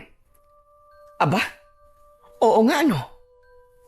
Sinundan namin ang naaamoy naming mabaho hanggang sa nakarating kami sa isang malaking kuweba. Doon nakita namin ang parang katawan ng mga batang naagnas na at nakasabit sa labas ng kuweba. Kung hindi ako nagkakamali, matagal na ang mga katawan na yon. Diyos ko, napakawalang kaluluwa nila. Sigurado ako, mahal, na yan na ang kuta nila. Tama ka. Pero anong plano? Papasok tayo. Pero sa amoy na yan, hindi kagad tayo makakapasok. Teka lang. Hinubad ko ang suot kong damit at gamit ang aming matatalim na itak ay hiniwa namin yon. Hinati namin at parehong itinali sa aming pang-ibabang muka na saktong natatakpan ang aming mga ilong. Nagdahan-dahan kami sa pagpasok. Pagdating namin sa loob ay nagulat kami dahil napakalaki nito. Hindi namin kagad nakita ang mga bata kaya nag-ingat kami sa paglalakad hanggang sa umabot kami sa isang malaking bato. Diyos ko, saan nila nilagay ang mga bata? Yan ang aalamin natin ngayon, mahal. Kahit may takip na ang ilong ko, napakabaho pa rin. Naamoy ko pa rin ng bulok. Pambihira. Grabe naman ang ilong mo na yan, Luisa. Napakalakas ng pang-amoy mo. Anong magagawa ko? Hindi mo naman ako katulad eh. Laging barado ang ilong. Tama na. Nandito tayo para iligtas sa mga bata. Hindi para magtalo. Nauna ka eh. Tumahimik kami dahil sa narinig namin ang mga batang umiiyak. Para bang sinasaktan sila. Sinundan namin ang ingay hanggang sa nakita namin ang isang butas na parang pintuan ngunit walang harang. Doon ako biglang kinabahan dahil hindi namin alam kung saan kami magtatago. Kaya bumalik kami kung saan kami nagkukubli kanina. Inintay namin na lumabas ang mga nilalang. At agad kaming pumasok. Ngunit nadatnan namin doon ay ibang muka ng mga bata. Wala dito si Bentot, mahal. Wala nga rito ang anak natin. Paano ba yan?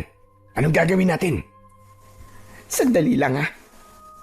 Mga bata, huwag kayong maingay. Huwag kayong matakot. Hindi kami katulad nila. Pwede bang malaman kung may iba pang mga bata at kung may iba pa silang pinagdalhan?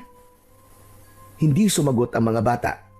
Ngunit may isang matabang bata ang lumapit sa amin. Ibinuka nito ang kanyang bibig. Doon nagimbal kami nang makita namin na pinutulan pala sila ng dila habang ang mga mata naman nila ay puno pa rin ng takot.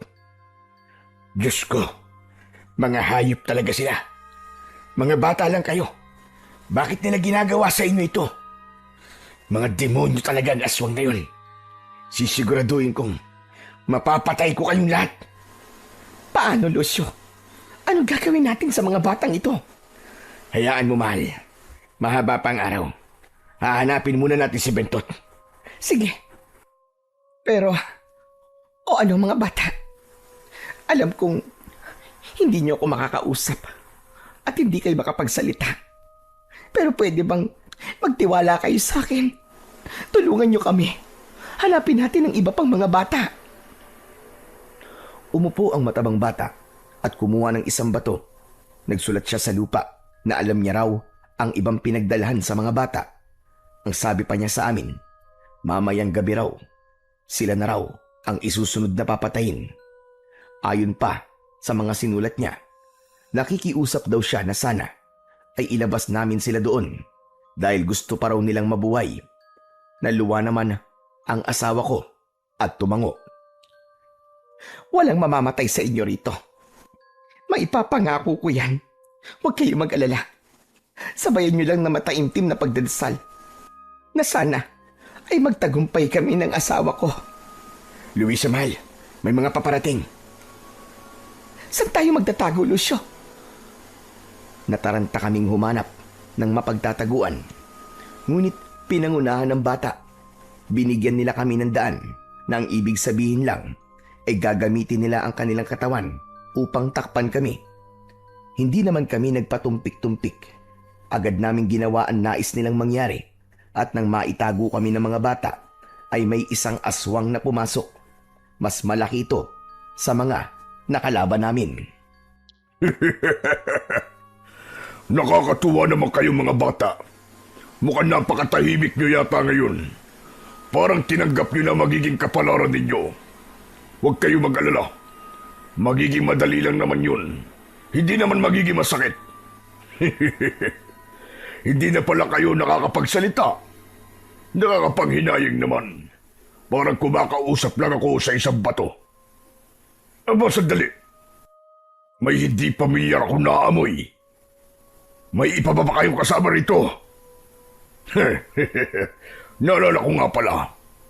Napaka-imposibleng mangyari nun. Akala ko ay aalis na kagad ang aswang na yon. Ngunit nakita niya ang mga nakasulat sa lupa.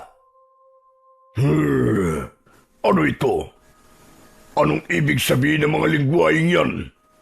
Sabihin niyo sa akin kung ano. Ay, oo nga pala. Nakalimutan ko. Hindi nga pala kayo nakakapagsalita. Nakakapanghinayang. Pero kung ano man yan, baka hindi naman importante. At bago nga pala ako umalis, at bago rin kayo mamatay lahat, gusto kong ibigay sa inyo ang pangalan na huli niyong matatandaan bago maputol ang inyong mga buhay. Ako si Arbas. Tandaan niyo ang pangalan na yan. At dapat hanggang sa huli niyong hininga. Tandang-tandaan niyo yan. Mag-ingay kayo! Mag-ingay! Hindi ako sanay sa katahimikan ninyo! Sa isang maliit na pwesto, nakikita namin ang itsura ng aswang na yon. Doon ay kumuha siya ng isang latigo at pinaghahataw yun sa mga bata, dahilan upang mag-umpisa silang mag-ingay. Grabe na ang awang nararamdaman namin ng asawa ko. At kung titignan sa mga mata ni Luisa, halata ko dito na galit na siya. Ayan, ganyan nga. Mag-ingay kayo. Umiyak kayo! Matapos lang ang ilang sandali, ay lumabas na siya nang tumatawa. Umalis na rin kami sa likod ng mga bata at kitang-kita namin sa kanila ang sakit na kanilang naramdaman sa bawat latay na kanilang natamo. Hayop na arbas na yon. Kapag nalaman ko talagang ginaganito niya rin ang anak ko, sisiguraduhin kong matalag niyang walang latay. Ayan ka na naman, mahal eh. Kumalma ka lang. Di ka makakatulong kung palagi nalang mainit ang ulo mo. Puro ka nalang hinahon. Kung ikaw, nagagawa mong huminahon habang maraming batang nasa panganib, ibahin mo ko, Lucio. Hindi ko na kayang tiisin ito. Ang sa akin lang naman, mahal. Huwag kang masyado magpapadala sa galit mo. Kailangan kumilos tayo ng may plano at tiyak. Hindi yung natataranta tayo. Ewan ko sa'yo, Lucio. Ang mabuti pa kumilos na tayo. Mahaba pa nga ang araw. Pero madali lang yon. Umaandar ang oras. Sige. O mga bata, babalikan namin kayo pangako. Kasama namin kayong lalabas sa impyernong lugar na ito. Bago pa man kami tuluyang lumabas sa silid na yon, ang matabang bata kanina ay niyakap ako. Naramdaman ko ang pagmamakaawa niya. Kaya naman umupo ako sa harapan niya at hinawakan ko ang magkabilaan niyang balikat. Huwag kang mag-alala, bata. Pangako ililigtas namin kayong lahat dito. Wala ng bata ang mapapatay pa nila. Basta tulungan niyo kami gamit ang tahimik na pagdarasal. Pwede ba yun? Tumango ang bata habang lumuluwa. Hindi ko alam, pero naramdaman ko ang sakit na nararamdaman niya. Kaya nag-umpisa na kaming maglakad ulit at mag-ikot-ikot sa malaking kuwebang yon. Masyadong malaki ang kuweba na to, mahal. At napakakaiba. Mahahanap din natin ng ibang bata, mahal. Huwag kang mag-alala. Alam mo, mahal, may ano rin sa matandang yun, ano? Yung lolo Taing na binabanggit ni Temyo. Alam pala nila kung saan naglulungga ang mga aswang. Bakit hindi nila sinubukang iligtas noon ng mga naunang nawala? Hindi naman kasi natin sila kagaya, mahal. Kasi albularya ka na may alam sa pakikipaglaban. Habang ako naman, bata pa lang, naasa na ng pamilya ko ang bawat galaw ko. Sa madaling salita, galing ka sa pamilya ng mga albularyo na manunugis. Habang ako naman, galing sa pamilya ng mga antingero. Sila, wala naman silang kakayahang ipaglaban ang kanilang mga sarili. Dahil mga ordinaryong tao lang sila. Mali ka rin eh. Naging duwag sila na dapat tutulungan nila ang mga bata. Anong ginawa nila? Natakot. Naduwag. Mahal, baka meron pa silang ibang dahilan. Basta, ang alam ko ay mga duwag silang lahat. Hindi man lang nila kayang ipagtanggol ang mga anak nila. Habang patuloy kami sa paglalakad, nagkaroon kami ng isang problema. Dalawang magkaibang daan at kailangan naming mamili. Ngunit gusto ng asawa ko na malaman kung ano ang meron sa dalawang daan na yon. Kaya kailangan naming maghiwalay. Sumang-ayon na lamang ako at niyakap ko siya ng maigpit. Mag-iingat ka, mahal. Kapag ka nagka-problema, sumigaw ka lang na malakas at kunin mo ito. Dalhin mong itak ko. Maliligtas ka niyan sa bingit ng kapamakan. Oo, mahal. Mag-iingat ako. Ganon din ikaw, Lucio. Pumasok tayo dito ng buhay at lalabas tayo ng buhay kasama ang mga bata. Bago pa kami tuluyang maghiwalay ng daanan, ay hinalikan niya ako sa labi. Hindi ko man gusto na maghiwalay kami ng daanan, ngunit Alam ko rin na mas mapapadali kami kung sakaling magkaibang daan ang aming tatahakin. Habang naglalakad ako, ay wala naman akong kakaibang nadadaanan. Maliban sa isang silid na puno ng bata at may isang nilalang ang nakabantay roon. Kaya naman, dahan-dahan akong lumapit at maingat yun na ginilitan sa leeg. Ipinasok ko ang katawan sa loob ng silid kung nasaan ang mga bata. Nakita ko ang takot sa mga mata nila, kaya sinubukan ko silang pakalmain. Ang napansin ko sa kanila ay may mga dila pa sila.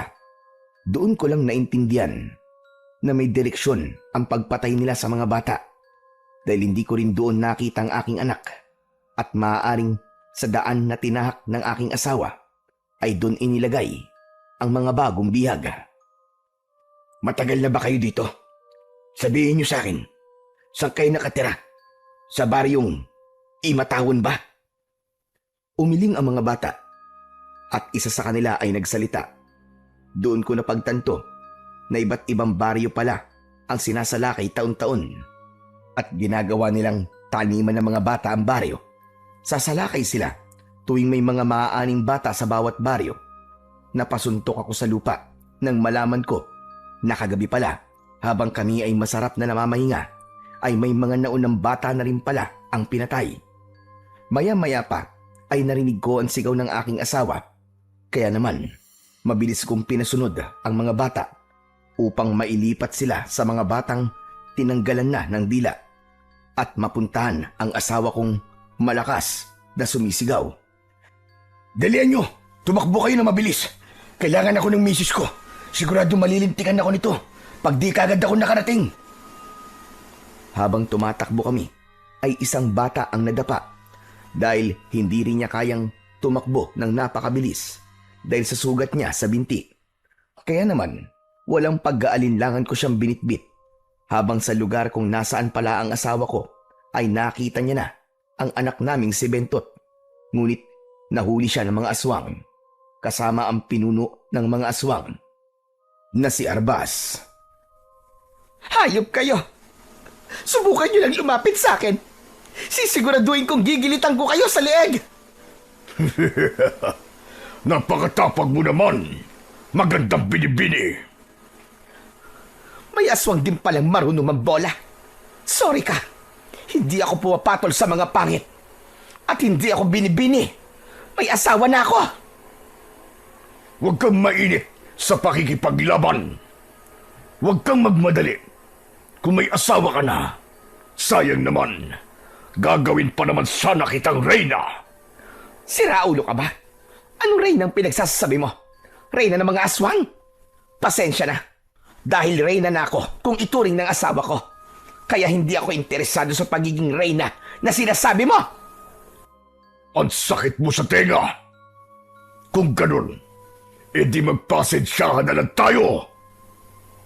Nakipaglaban ang asawa ko ng mga oras na yon, habang ang mga batang kasama ko ay iniwan ko sa silid kung saan namin nakita ang mga naunang bata. Tumakbo ako ng mabilis at naabutan ko na lamang ang asawa ko na hawak na sa leeg ng halimaw na si Arbas. Ngunit napansin pala ko ng asawa ko, kaya naman umiling ito. Kaya naintindihan ko siya at hindi na ako tumuloy sa paglapit. Bitiwan mo ako, hayop ka! Huwag mong hintayin labanan ka ng asawa ko. Dahil pagdating sa mga tulad mo, ay hindi siya nagdadalawang isip. At siguradong papatayin ka niya. Huwag mong masyadong ipagmalaki ang asawa mo sa akin. Dahil wala naman siya rito para iligtas kayo. At kahit na anong sabihin mo, sigurado namang wala din siyang magagawa. Dahil sa lugar na ito, ay ako ang Panginoon. At ako lang ang makapangyarihan. Ako lang at walang sino man ang kakayanin ng kapangyarihan na meron ako. Kung akala mo ikaw lang ang pinakamalakas sa lahat, nagkakamali ka. Huwag mong masyadong pairali ng pagiging mayabang mo. Dahil ang amang lumikha, ang pinakamalakas sa lahat at wala nang iba. Malakas siya? Sige nga. Humingi ka nga ng tulong sa kanya ngayon. Iharap mo sa akin ang Diyos na sinasabi mo. Sige, iharap mo. at lalabanan ko siya. O ano, wala kang maiharap, di ba? Nasaan ngayon ang Diyos na sinasabi mo? Iharap mo siya! Iharap mo! Oh, wala di ba? Dahil hindi siya totoo. Hindi siya totoo! Hindi ko alam kung bakit patuloy lang kayo sa pagsamba sa kanya. Samantalang, hindi niyo naman siya nakikita at nakakasama at hindi pa pinakikinggan ang mga dasal ninyo. Dahil hindi ka na ng Diyos, sa bawat galaw naming mga nananalig sa Kanya, ay sinasamahan kami ng Kanyang diwa. Maghintay ka lang, dahil iba kumilos ang Panginoon. Iba siya kung magparusa, at nasisigurado ko na ibabalik ka niya sa impyernong pinanggalingan mo at magsasama kayong dalawa ng tatay mong si Satanas. Kung kanina ay natutuwa pa ako sa'yo dahil sa angkin mong kagandahan. Ngayon, sobra na akong naiirita dahil sa bibig mong madada. Bitiwan mo, nanay ko! Bitiwan mo siya! Nagulat ako sa ginawa ng aking anak dahil pinulot niya ang itak na nabitiwan ng kanyang ina at inihataw yon sa kamay ni Arbas na gamit niya sa pagsakal. Dahilan upang bumaon yun ng pagkalalim-lalim. Hayop ka, bata ka! Hayop ka! Papatayin kita! Uunahin na kita! Sinipa ni Arbas ang aking anak sa dibdib. Dahilan upang tumilapon ito at magpagulong-gulong. Hindi ko naman na nagustuhan ang kanyang ginawa at mabilis na akong lumapit sa kinaroroonan nila. Mga bata! Sige na, tumakbo na kayo! Sabihan niyo mga bata sa uling silid ng kuwebang ito. Bilisan niyo! Tumakbo na kayo! Luisa! Mahal ko! Kaya mo pa bang tumayo? Oo, mahal. Pero ang anak natin... Bitbitin mo na si Bentot. Ilabas mo na mga bata sa kuweba. Iuwi mo silang lahat. Ako nang bahala rito. Pero, paano ka? Kaya ko na ito, mahal. Magtiwala ka sa akin. Hindi ako pababayaan ng Panginoong Diyos. Kayang-kaya kong patayin ang demonyong ito. Nang mga sandaling yon, mabilis nang kumilos ang aking asawa.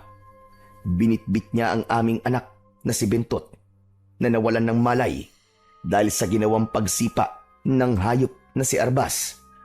Kaya naman, pinulot ko ang itak na ginamit ng aking anak at tumayo ako sa harap ng aswang habang hawak-hawak ang kanyang kamay na nagdurugo dahil sa ginawang pag-atake ng aking anak. Ikaw pala ang sinasabi ng babaeng yun. Wala naman akong nakikitang espesyal sa iyo. Malaki lang ang katawan mo. Pero hindi ka pa rin uubra sa akin. Huwag kang masyadong mayabang, hayop ka. Dahil hindi mo pa ako nasusubukan. Makikita mo ngayon kung sino ang hinahamak mo. Matapang! Matapang ka, lalaki! O kayo, ano pa bang ginagawa niyong mga damuho kayo? Habulin niyo ang mga batang nakawala! At kung manlaban sila, ay patayin niyo at lantakan. Lalong-lalo na ang babaeng asawa nito. Kung gusto niyo, pagsawaan niyo muna bago niyo kainin. Iilan lang ang mga aswang na humabol sa mag-ina ko at sa mga batang aming napakawalan. Dahil ang iba sa kanila ay mabilis ko ring napatay. Iilan lang din ang naiwan sa tabi ng pinunong si Arbas. Ilang sandali lang. Ang sugat kanina ng halimaw na aking kaharap ay mabilis na naghilom. May pagkademonyo ka nga, hayop ka. Dahil kung makikita, ang bilis lang ng paggaling na sugat mo. Sige, lumapit kayo mga aswang! Lapit! Mga diablong buwang kayo! Umatake sa akin ang mga alagad ni Arbas at wala namang kahirap-hirap at madali ko lamang silang napatumba. Doon ko napagtanto na ginamit lang pala ng aswang na si Arbas ang kanyang mga alagad upang mapagaling ng lubusan ang kanyang sarili. Hanep pinabilib mo ko. Kahit pala bubugok-bugok kang mag-isip, ay may tinatago ka rin palang katalinuhan. Hindi ko alam kung matutuwa ako Pero sa ginawa mo sa anak at sa asawa ko, ay hindi ko yung mapapalampas. Kahit patanungin mo ko o hindi, ipapaalam ko pa rin sa'yo na hindi ko nagawang saktan o pagbuhatan ng kamay ang aking mag-ina. Tapos ikaw, sinakal at sinipa mo lang sila. Magbabayad kang hayop na aswang ka. Napakabuting asawa mo naman at tatay. Nakakaingit. Pero kung pagbabayarin mo ko, huwag mo kong patawanin, Gunggong. Dahil kung may mamamatay man dito sa kuwebang ito, ikaw yun at wala nang iba pa. Ako na ang unang umatake. Mabilis niya naman yung naiwasan, habang ako naman ay natamaan ng kanyang mga kalmot sa likuran. Dahilan upang mamilipit ako sa sakit. Hindi pa siya natuwa dahil pagharap ko ay mabilis niya akong sinipa sa sikmura. Dahilan upang tumilapon ako. O ano? Napakarami mong sinasabi kanina. Napakadaldal mo.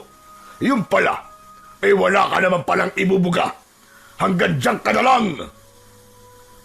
Ngunit akala niya ay ganun-ganun lamang yon at natalo niya na ako.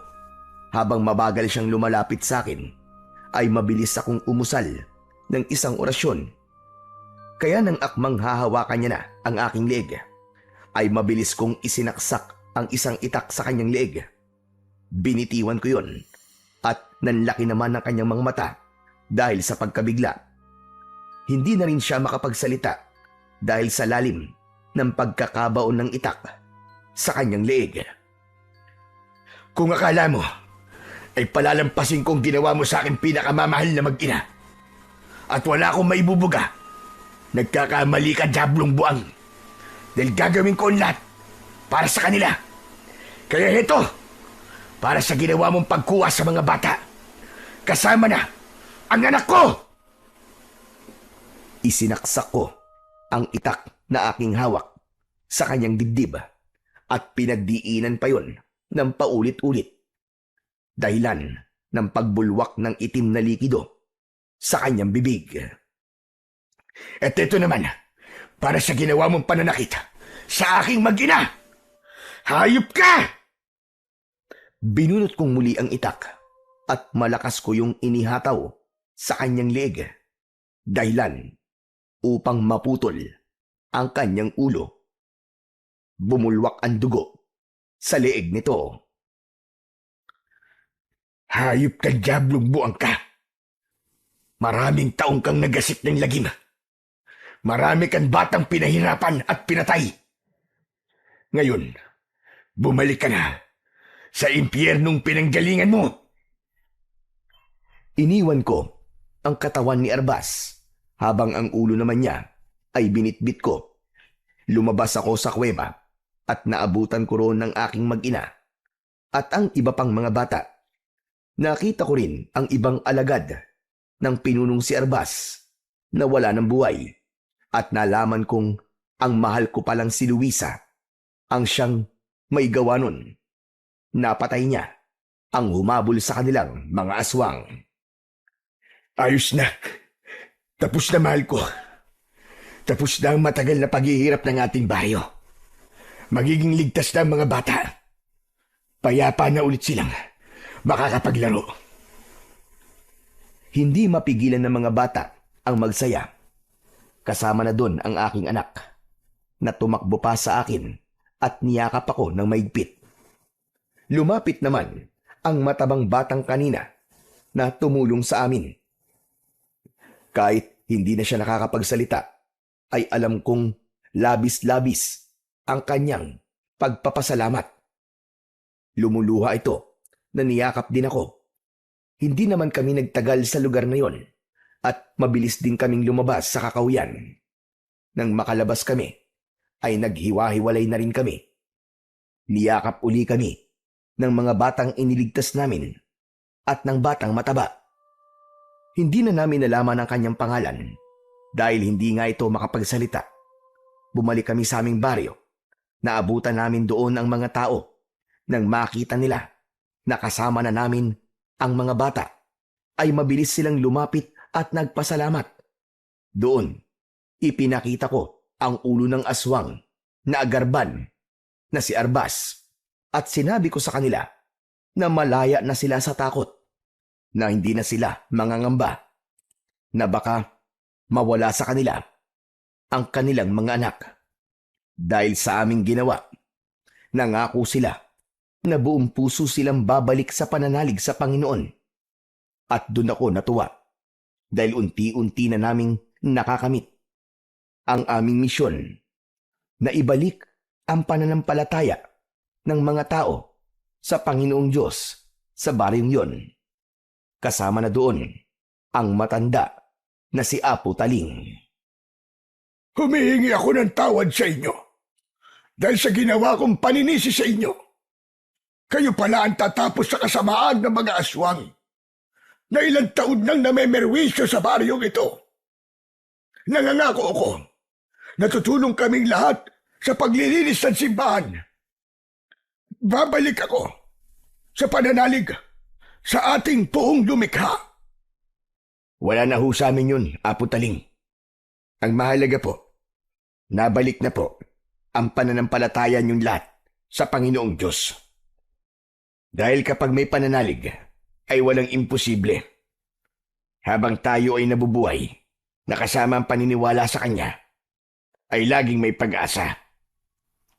Sa kasalukuyan, ay masaya na kaming namumuhay at alam kong hindi na nawala muli ang pananalig nila.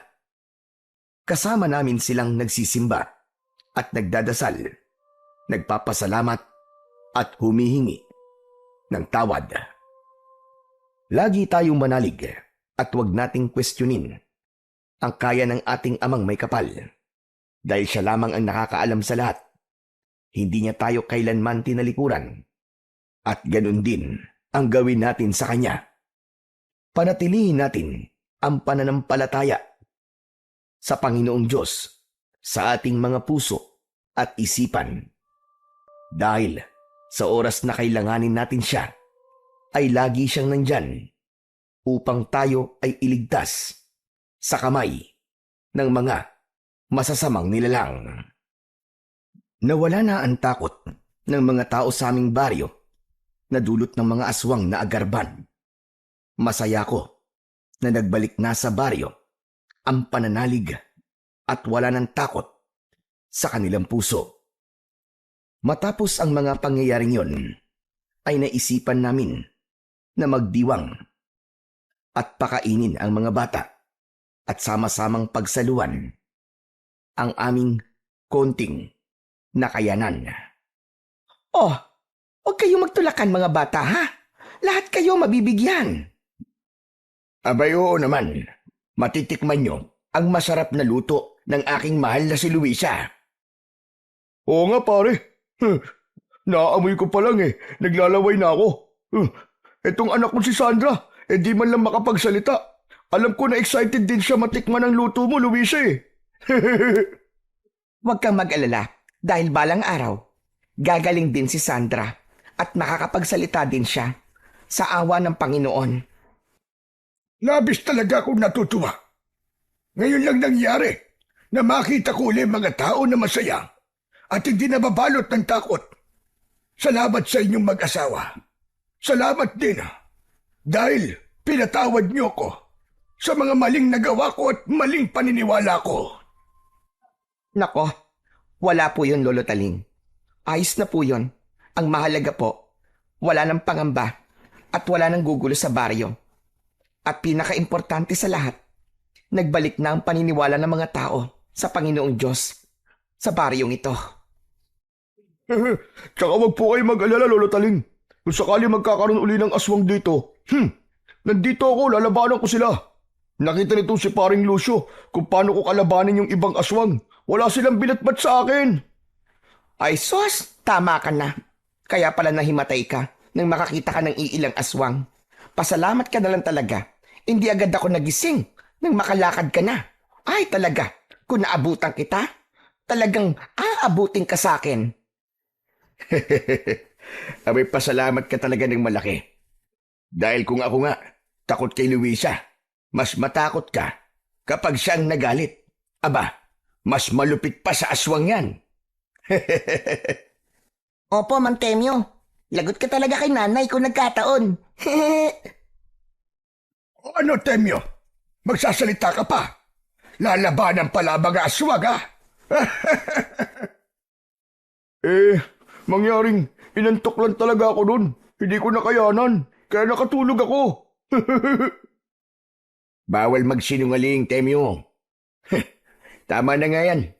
Ang mahalaga, masaya na tayong lahat. Hindi ba mga bata? At ligtas na ang lahat. At higit sa lahat, huwag tayong mawalan ng pag-asa at pananalig sa buong lumikha. Sama-sama ang buong baryo na para bang mayroong piyesta. Paraan namin yon upang magpasalamat dahil hindi kami pinabayaan ng Panginoong Diyos sa aming laban. Napatay namin ang mga aswang at hindi lang kami ang nagwagi. Nagwagi din ang mga tao na tumulong sa amin at pinagkatiwalaan kami ng gusto. Huwag nating kalimutang magpasalamat dahil kung walang pananalig sa Panginoon, ang lahat ng ginagawa natin ay baliwala. Sa dulo ng bawat hirap, sakripisyo at laban na yung hinaharap, maging ito man ay pakikipagpambuno sa mga nilalang ng kadiliman o mga pagsubok na tila walang katapusan. Huwag mong kalilimutan na walang puwersa ang makakahigit sa kapangyarihan ng ating Poong May Kapal. Hindi kailanman magwawagi ang dilim sa sino mang lumalakad sa liwanag ng Panginoong Diyos, sapagkat ang kanyang pag-iingat ay hindi nagmamaliw at ang kanyang presensya ay laging sumasa iyo sa bawat unos at panganib. Mananatili siyang tapat, hinding-hindi kanya pababayaan kailanman. Sabi nga sa Isayas 41, talata 10, huwag kang matakot sapagkat ako'y kasama mo. Huwag kang manglupaypay sapagkat ako'y iyong Diyos. Palalakasin kita, tutulungan kita, at aalalayan kita ng aking matuwid na kamay. Hanggang dito na lamang po. At maraming salamat po sa inyong pakikinig.